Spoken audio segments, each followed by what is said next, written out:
Yes, hello mga kasweet. Ayan, for today's video nga po, ito nga po, magsusundo po tayo ng mga pamangkin na makukulit. Ito po mga kasweet, ay wala pong magsusundo sa kanila at busy po ang kanilang papa mga kasweet. Ako po ang susundo sa kanila ngayon. Ayan, yung isa naman po muna ang susunduin natin, si Ate Maris. Ayan, medyo maaga nga po silang umuwi ngayon dahil may meeting po ang kanilang mga advisor, mga kasweet, mga teacher mamaya mga kasweet. Kaya maaga pa lang po ay sinundo ko na po.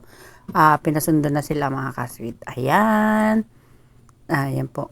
At medyo makulimlim na naman po ang panahon. At kanina maambon-ambon na naman mga kasweet. At buti na lang ay tumigil ang ambon. At yan, dahil pag hindi, magka-tricycle po tayong susundo sa mga bata.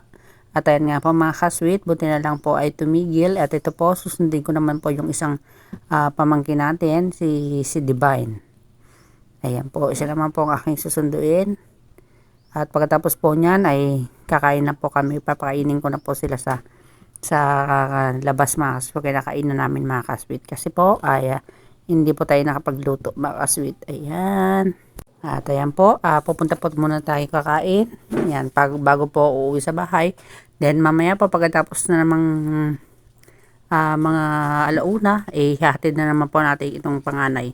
Itong maliit naman po, wala naman po siyang pasok na mamayang hapon mga kasweet. Kaya ito po kasama ko mamaya sa bahay yan, mag-stay siya mga kasweet. Ayan po, kakain mo muna tayo ng lunch. At ito nga, dito na tayo sa ating kakainan. Ayan, ayan daw ang kanya. Gusto niya po ng barbecue mga kasweet. At ayan po, tara po, sabay niyo po kaming kumain.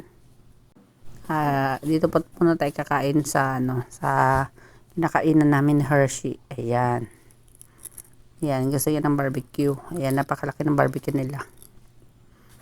At ito po ang ganap ko ngayong araw na to. Ayan, magyayaya po muna tayo sa mga pamangkin.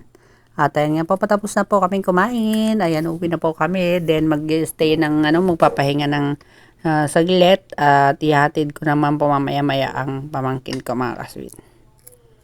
Yan, mga alauna pa naman yun. 12, alas 12 pa lang. So, mahabang oras pa ang kanilang pahinga. Ayan isa, mga kasweet, si Maris. Ayan, wala silang magawa. Mag-drawing po muna. Ayan. At itong isang maliit, maiiwan po dito sa akin mamaya pagkahatid natin doon sa isa. At ayan nga po mga kasweet, after 48 hours, ayan, 1 PM na po, ihatid na po natin si Ate Maris. Ayan, papasok na po siya sa school. Then, isasaway ko na rin po yung order ng teacher nung pamangkin kong isa. Ayan, nag-order po siya ng milk mga kasweet. Ayan, i-deliver po din natin mga kasweet. At ayan po, pagkatapos po ng mag-deliver, ayan, uwi na tayo. Then, mag-stay na naman po sa bahay si Divine. Ayan, sinama ko na rin po siyang maghatid dahil wala pong kasama sa bahay yan mga kasweet. At ayan nga po mga kasweet, pasukan na naman mga estudyante.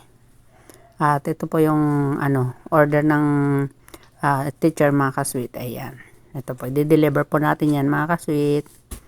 At ito mga kasweet, gusto raw po niya ng fried isaw. Ayan, pagbigyan po natin, minsan lang naman po siya kumain yan mga kasweet.